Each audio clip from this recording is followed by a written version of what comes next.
Hi, welcome to Team Woolly Sheep Reviews.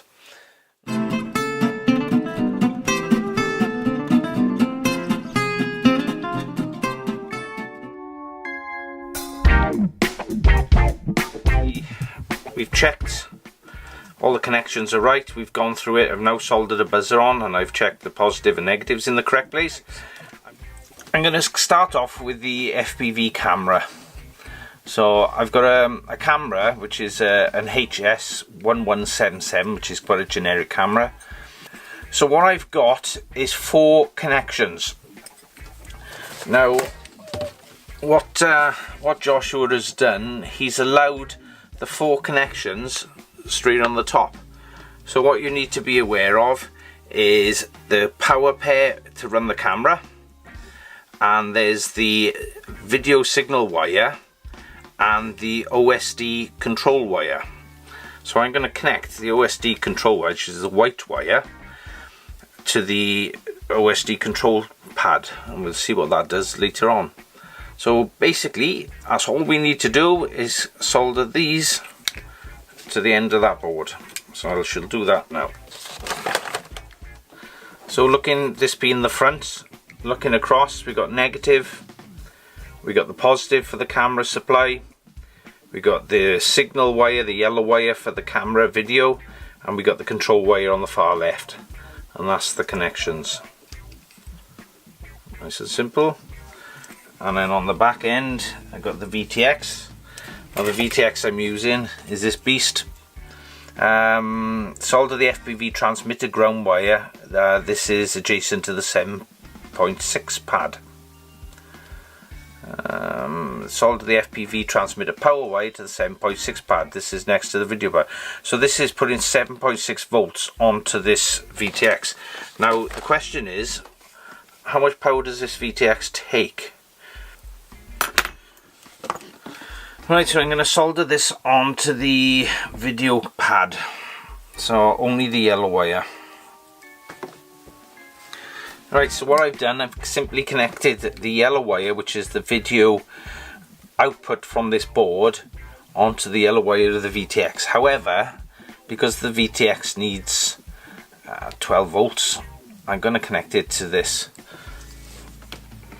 Unless I can find the instructions that tells me it'll work. What I found is this will work from 2S up to, I think it was 6S. So it will run on the low voltages. So it was a simple case of connecting across there the video and the power pair, and that was it. So that is now FPV ready, as simple as that. So the only way to test this now is to power it up and put the battery and pray that I don't get any magic smoke. Now what I've done, I've double checked all the connections. I have flashed the power on to make sure that I haven't got any problems, and everything seems fine. So to test the FPV, it's time now to stick a battery in it, and hopefully this battery's going to charge.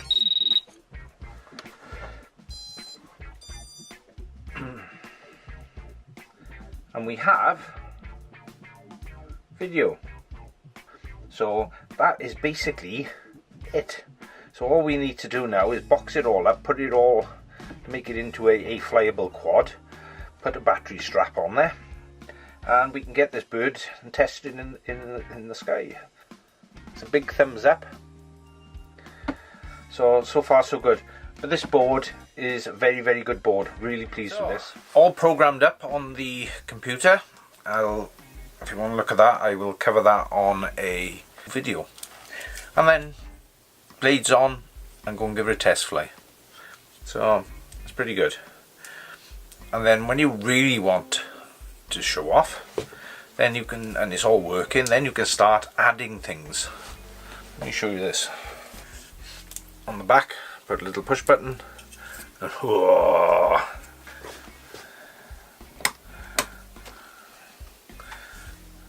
So all I have to do now is test fly it. So hopefully everything will fly okay, which I'm sure it will.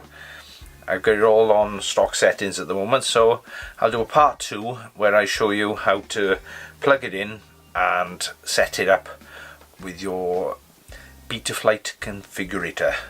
Get Google Chrome installed on your laptop, go into Google Chrome apps and search for Betaflight configurator. Install the Betaflight configurator, and while you're at it, install BL Heli Suite. That's the letter B and the letter L. I think that's what it's called. I'll put links below. BL Heli Suite. That will allow you to connect through your flight controller to your ESCs for reversing the motors, etc., and you can also flash them if need be. Thank you for watching Team Woolly Sheep Reviews. I hope you enjoyed this video and had as much fun as I did. So all I gotta do is go flying. Catch you soon. Bye.